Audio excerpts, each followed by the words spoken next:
जहां सपा सुप्रीमो अखिलेश यादव ने 2024 में पीएम पद के लिए 3 नाम सामने रखे हैं।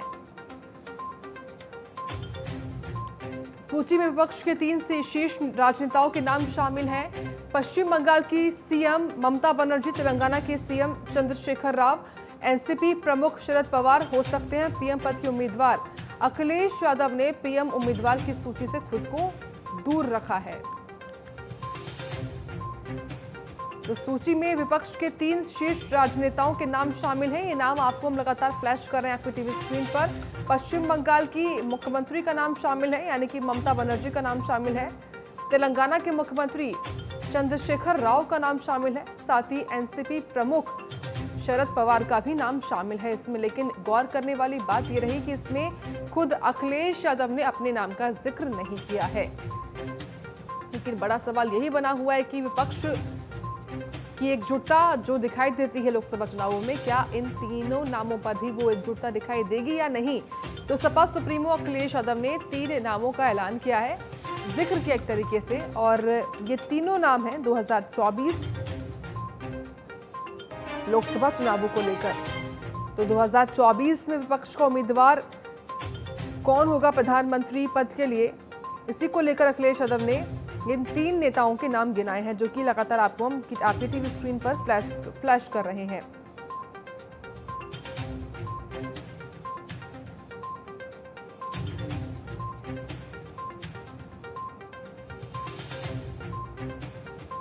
तो बड़ी खबर सामने आई है, जहां समाजवादी पार्टी के सुप्रीमो अखिलेश यादव ने प्रधानमंत्री पद की दौड़ के लिए 3 अपने पसंदीदा नामों का जिक्र किया है। और वो नाम है, जिन नामों को गिनाया है वो हैं केसीआर तेलंगाना के मुख्यमंत्री, ममता बनर्जी पश्चिम बंगाल के मुख्यमंत्री, साथ ही महाराष्ट्र एनसीपी प्रमुख शरद पवार भी। तो सपा प्रमुख अखिलेश यादव ने 2024 में पीएम पद के लिए 3 नेताओं के नाम गिनाए हैं। वो नाम आपको हम लगातार बता रहे हैं।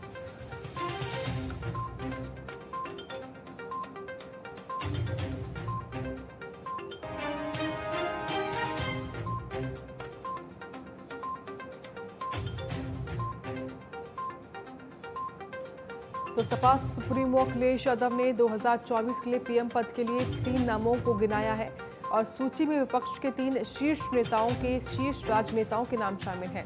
पश्चिम बंगाल के मुख्यमंत्री, तेलंगाना के मुख्यमंत्री, साथ ही एनसीपी प्रमुख।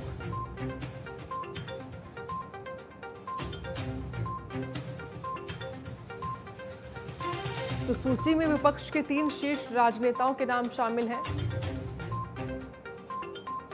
एनसीपी प्रमुख शरद पवार इसमें शामिल हैं, साथ ही तेलंगाना के मुख्यमंत्री केसीआर भी इसमें शामिल है। पश्चिम बंगाल के मुख्यमंत्री ममता बनर्जी भी इसमें शामिल हैं।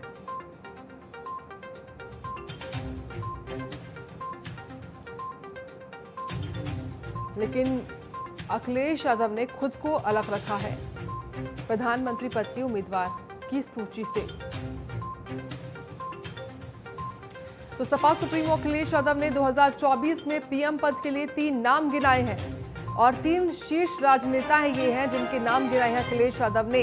पश्चिम बंगाल की मुख्यमंत्री का भी नाम लिया है, तेलंगाना के मुख्यमंत्री का भी नाम लिया है, एनसीपी प्रमुख का भी नाम लिया है, जो कि ये तमाम जो राजनेता है वो शीर्ष नेता हैं विपक्ष की तरफ से। लेकिन जो मुहर है वो किसी एक ही नाम पर लगेगी, ये देखने वाली बात होगी।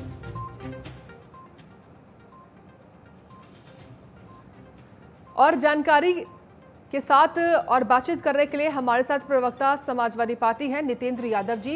यादव जी, बहुत स्वागत है आपका। Thank you.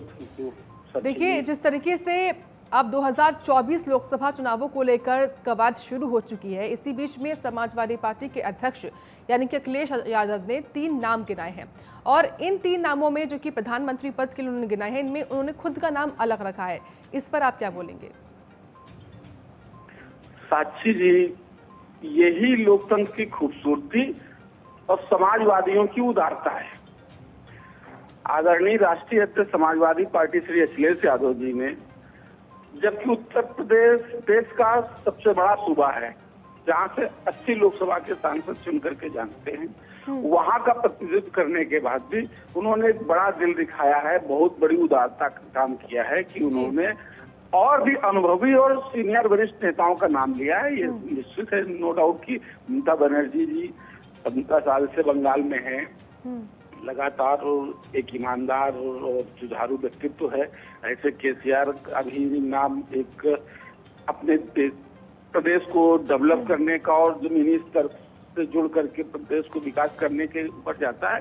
और शरद जी भी एक अनुभवी और कुशल राजनीतिक व्यक्ति हैं, लेकिन ये 2024 अभी बहुत समय है। हाँ। अब उस समय जब चुनाव होगा, हो सकता है कि जैसे हमारे राष्ट्रीय अध्यक्ष ने बड़ी उदारता दिखाई, उस समय हो सकता है कि उन लोगों में से कोई बड़ा उदार व्यक्ति हो, एक स्वच्छ छवि और कर्मठ और उत्तर प्रदेश को विकास की ओर अग्रसर करने वाले अखिलेश यादव जी हो सकता है उनमें से कोई उनका भी नाम ले। तो ये तो 2024 की बात से होगा, लेकिन ये समाजवादियों की उदारता है कि हम लोगों ने देश को पहले माना। देश नेशन फर्स्ट का जो नारा समाजवादियों का रहा, हम लोग देश को बनाना चाहते हैं। जो आज पूरी तरीके से देश के अंदर लूट मची है, सारे पब्लिक सेक्टर यूनिट्स को जिस तरीके से बेचा जा रहा है, आज आम आदमी गरीब आदमी जिस तरीके से बेरोजगारी और महंगाई से तबाह हो रहा है, तो इसलिए किसी भी कीमत पर इस भारतीय जनता पार्टी के कुचक्र को समाप्त करते हुए इनके इस रथ को रोकना है। ये मूल लक्ष्य समाजवादियों का है, क्योंकि देश रहेगा तो प्रधानमंत्री कभी भी कोई बन जाएगा, देश ही नहीं रहेगा तो फिर प्रधानमंत्री और राष्ट्रपति मुख्यमंत्री पद सब बेईमानी हो जाएंगे। तो पहला लक्ष्य समाजवादियों का है कि देश को बिकने से बचाना है, लूट से बचाना है। ठीक है, यानी कि नितेंद्र जी जिस तरीके से आप कह रहे हैं कि हमारा लक्ष्य है देश को बचाने का, इसके साथ साथ जिस तरीके से समाजवादी पार्टी के अध्यक्ष अखिलेश यादव ने खुद का नाम अलग रखा, इससे हम ये समझे कि अखिलेश यादव विधानसभा तक सीमित रहना चाहते हैं, अभी उनका कोई प्लान नहीं है भविष्य में संसद तक पहुंचने का? नहीं, ऐसा कुछ नहीं है। मैंने क्या कहा कि समाजवादियों का चरित्र हमेशा उदार रहा है और हमेशा देश को बचाने का रहा है। तो अब ये मौका है कि समाजवादियों ने बढ़ करके देश को बचाने के लिए वरिष्ठ नेताओं का नाम सुझाया है। लेकिन लोकसभा का चुनाव अभी दूर है, देश की परिस्थितियां कैसी होंगी, उसमें चुनाव होगा, रिजल्ट आएंगे और उसके बाद जो सारे पार्लियामेंट के हमारे जो मेंबर हैं वो अपना संसदीय दल का नेता चुनेंगे। उस समय की क्या परिस्थिति होगी वो तय करेंगे, पूरे देश के लोग बैठेंगे। ये हमारी उदारता है कि हमने अनुभवी लोगों का नाम सुझाया है, लेकिन हो सकता है कि कोई बाहर से और भी लोग। और देखिए सवाल अब यही उठ रहा है कि जो नाम सपा सुप्रीमो ने गिनाए हैं नितेंद्र जी, क्या उन नाम पर विपक्ष की एकजुटता बन पाएगी? निश्चित रूप से। देखिए, देश बचाना है और जो भी प्रगतिशील सोच का व्यक्ति है, जिसको भी देश से प्यार है, वो कोई भी समझौता करेगा वहां अपना निजी स्वार्थ छोड़ करके। निश्चित रूप से देश बचाने के लिए सारे जो समाजवादी विचारधारा के लोग हैं और समाजवादी विचारधारा की समान विचारधारा के जो लोग हैं वो निश्चित रूप से एक होंगे, क्योंकि लक्ष्य ये है कि देश रहेगा तो हम रहेंगे। देश नहीं रहेगा, सारे लोग जिस तरीके से अरबों और खरबों रुपए बैंकों का लूट कर विदेशों में भाग रहे हैं, उनके खिलाफ कोई कार्रवाई नहीं। सारी पब्लिक सेक्टर यूनिट्स की जितनी संपत्तियां सब बेची जा रही, सरकार के पास कुछ रहेगा नहीं। सरकार अगर देश ही हमारा श्रीलंका बन जाएगा, आर्थिक रूप से तबाह हो जाएगा, तो हम लोग देश करेंगे क्या? तो पहला लक्ष्य है कि किसी भी कीमत पे देश को बचाना है और भारतीय जनता पार्टी को उखाड़ फेंकना जो हम। बिल्कुल, देखिए नितेंद्र जी, देश को बचाने के लिए आपको केवल देखिए कांग्रेस का भी समर्थन लेना होगा उसको लेकर, क्योंकि देखिए लगातार कांग्रेस राहुल गांधी का नाम भी समय समय पर बोलती है। ऐसे में क्या लगता है आपको? आपने तो 3 नाम गिना दिए, लेकिन कांग्रेस को समर्थन ना मिला, और उधर बिहार से भी आपको पता है लगातार नीतीश कुमार अपने आप को 2024 के लिए तैयार कर रहे हैं। बिल्कुल ठीक बात है। नीतीश जी भी समाजवादी सोच के व्यक्ति हैं, पुराने व्यक्ति हैं। मैंने क्या कहा कि ये समय उस समय क्या होगा, ये हमारे राष्ट्रीय अध्यक्ष की उदारता। उन्होंने 3 नाम दिए, 3 नाम ही सीमित नहीं है, वो समय परिस्थितियां तय करेंगी। ठीक है नितिन जी, आप बने रहिए हमारे साथ कंचन द्विवेदी बीजेपी के प्रवक्ता भाजपा है। कंचन जी, बहुत स्वागत है आपका प्राइम न्यूज पर। धन्यवाद। देखिए कंचन जी, अखिलेश यादव ने 3 नाम गिनाए हैं 2024 प्रधानमंत्री पद के लिए, और वो 3 नाम है ममता बनर्जी पश्चिम बंगाल के मुख्यमंत्री, साथ ही तेलंगाना के मुख्यमंत्री केसीआर, और वहीं एनसीपी प्रमुख शरद पवार। इन तीनों नामों पर बीजेपी का क्या रिएक्शन है? सबसे पहले देखिए साक्षी जी, बात ये है ना कि आप किस अनुभव से देख रहे हैं, आपने उनमें क्या गुण देखे हैं, ये तो अखिलेश यादव जी का अनुभव ही बता सकता है कि वो किस तरीके से नामों को चूज कर रहे हैं, गिन रहे हैं। तो जिन नामों को आप बता रही हैं और उन्होंने जिन नामों को बोला है, तो ये जनता समझ रही है कि वो कैसे नाम है और अभी वो किस रेस में चल रहे हैं। तो कौन योग्य है 2024 का, ये तो समय बता सकता है और जनता बता सकती है। जनता जिससे चुनेगी वही 2024 का हकदार होगा। और ये देखना ये है कि अखिलेश जी की वाणी कितना, आकाशवाणी तो कोई है नहीं जिस प्रकार से वो आकाशवाणी कर रहे हैं, उनको जनता पे पहले से ही भरोसा नहीं है, वो जनता को पहले से ही नहीं समझते। वो ना तो जनता को समझते हैं, ना जनता की बातों को समझते हैं, ना जनता की रुझान को समझते हैं। अगर वो समझते तो वो अपने चुनाव नहीं हार रहे होते और जनता की कंचन जी, हिसाब हमारे से साथ चल रहे नितेंद्र यादव जी भी हैं, प्रवक्ता समाजवादी पार्टी। उनकी तरफ से ये कहा गया कि देश को बचाने के लिए समाजवादी पार्टी ने ये 3 नाम गिनाए हैं, साथ ही क्योंकि अखिलेश यादव ने खुद का नाम हटाया है, ऐसे में उन्होंने ये कहा है कि इसमें समाजवादी पार्टी ने अपनी उदारता दिखाई है। इस पर आपका जवाब?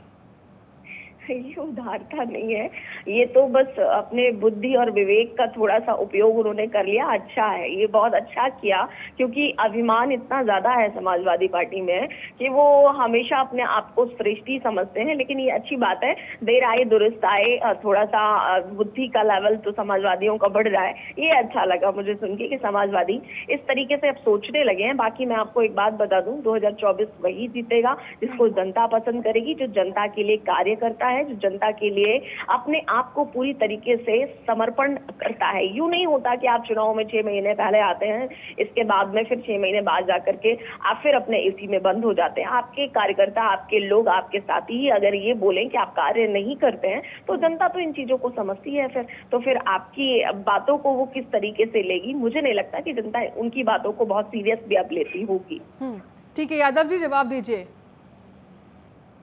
साक्षी जी, भारतीय जनता पार्टी की प्रवक्ता जिस तरीके से बात कर रही हैं, इन्होंने कहा अभिमान की। अभिमान तो भारतीय जनता पार्टी के अंदर कूट कूट कर नरेंद्र मोदी जी के अंदर भरा हुआ है, जिन्होंने किसी का अपना तो अपने वरिष्ठ नेताओं का सम्मान रखा। इनकी अभी संसदीय कार्य समिति की रिपोर्ट वो आई है लिस्ट, आपने देखा किस तरीके से चाहे नितिन गडकरी जी से लेकर योगी जी से लेकर शिवराज जी जैसे बड़े नामों को इन्होंने सरदार किया है। पूरी तरीके से भारतीय जनता पार्टी हम दो और हमारे दो की पार्टी रह गई है। इन लोगों को इस तरीके से बात करना शोभा नहीं देता। मैंने तो हमेशा और समाजवादियों ने हमेशा देश के लिए, मैं पूछना चाहता हूँ मैं भाजपा के प्रवक्ता से, इनका इस देश की आजादी में क्या योगदान रहा? ये समाजवादी उस विचारधारा के लोग हैं जहाँ डॉक्टर लोहिया को लाहौर की जेलों में बंद रखा गया, बर्फ की सिल्ले में लिटाया गया। ठीक है, चलिए ठीक है, बहुत शुक्रिया आप दोनों का ही जुड़ने के लिए और बातचीत करने के लिए।